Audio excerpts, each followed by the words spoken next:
Grabe mga puppies ni Mama Fiona, lamig na lamig dito sa loob ng mansyon.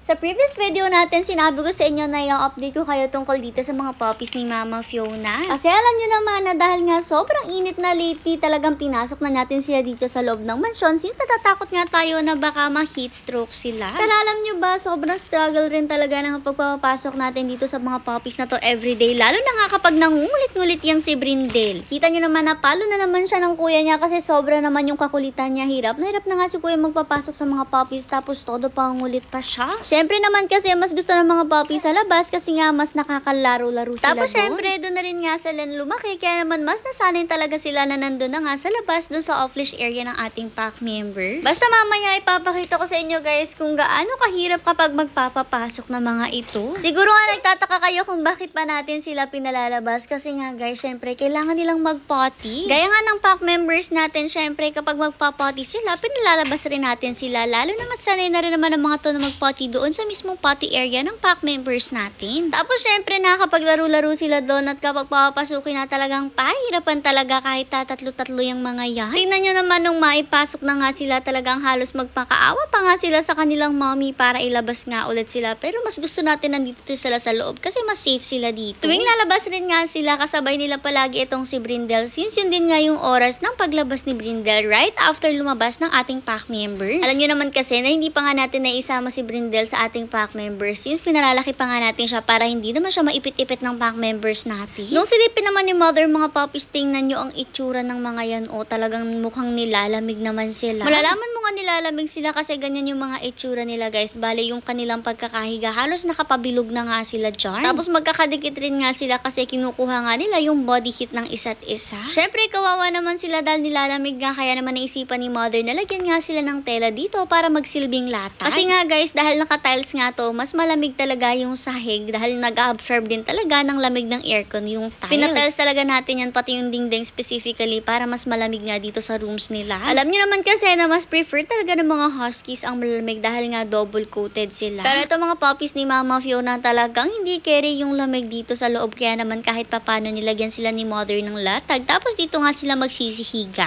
Eto na nga mas papakita ko sa inyo kung gaano sila nahihirapan dito pa lang sa labas. Bale ito nga nung kinahapunan ay pinagpotty nga sila ni mother. Nung pinapapasok na nga sila sa loob, hindi talaga sila magsipasok since alam na nga nila na papapasukin na kaya ayan, talagang for the run nga at for the tago pa sila dyan. Tingnan nyo ang batang yan nung nagtago pa sa gilid ng sasakyan. Etong isa, hinuli na ni Kuya Edmar at binuhat para maipasok sa loob. Tapos yung isa naman inututo pa ni mother para lumapit sa kanya. Ayan kasi talaga ang batang Maria Clara o diba sobrang dahan-dahan talaga at palaging napakahinhin. Napakadalagang Pilipina naman kasi talaga ng batang yan at hindi talaga halos nag-iibo. Alam nyo yung kaklase nyo na sobrang hinhin, palagi nasa sulok lang at sobrang talino naman, ganyan-ganyan yung bata na yan. Anyways, ito na nga sila, ready nang pumasok sa loob at syempre kasama na naman si Brindle. Always present talaga yan kapag maglalabasan since lahat nga sila mga tigers. Syempre kasama rin siya dahil tiger siya. Kita nyo nga nung buksan ni mother yung pinto, wala naman pumasok kundi si Brindle. Kaya naman kailangan pa talaga nilang buhatin lahat ng mga puppies na to para maipasok nga nila dito sa loob. As per usual, si Brindle todo pangulit na naman sa mga puppies habang pinapasok sila. Diyos ko, mapapalo na naman yan ng kuya niya sa sobrang kalikutan. Inayos na rin nga ni mother yung latag nila dyan para nga makapag-sleep ulit sila ng mas maayos. Yung latag naman nila na gamit dyan, yan guys yung makapal tapos talagang nakakatanggal ng lamig. Kasi ganyan din talaga yung tela ng kumot namin kaya malaking bagay yan sa kanila. At ayun na nga, andyan na sila sa loob ng kanilang cage at ready na alagad sila for sleep. Talagang tulog din naman sila dito guys dahil nga malamig at hindi na rin sila gaano naglalaro-laro talaga dito. Buti na lang rin nga at nasanay na rin yung pack members natin na pinapasok nga natin itong mga puppies na to dito sa loob. Syempre ang katabi rin nila na si Ate Atina, sanay na rin nga sa mga puppies na to na palaging pasilip-silip sa kanya dyan. Ang bait rin nga ni Atina kasi inaamoy-amoy niya nga lang yung mga yan. Minsan hinihimod-himod pa at kinikis. O diba tingnan nyo, bating-bati talaga sila. Paano ba naman kasi bet na bet rin naman ni Atina na may mga nakakalaro rin nga siya. Sa ngayon nga kailangan nating tiisin na medyo naninibago sila dito sa loob kasi alam natin na dito sila safe. Lalong-lalo na nga sobrang painitan ng painit at naon at alam nyo naman kahit sa balita sinabi nga na next month mas iinit pa at aabot umabot pa ng 50 plus degrees. Grabe, 'di ba? Para talagang sinusunog na tayo dito sa Pilipinas. Kaya nga malaking bagay na meron tayong ganitong air condition na area para sa kanila, para naman mas presko at mas maayos ang ating pack members. At syempre, pati na rin nga lahat ng mga doggies dito. Talagang kuryente na lang ang poproblemahin natin, pero walang-wala yun. Basta ang mahalaga ay presko at syempre, komportable ang ating mga junakis. At syempre, safe rin nga sila lalong-lalo na ngayon sa heat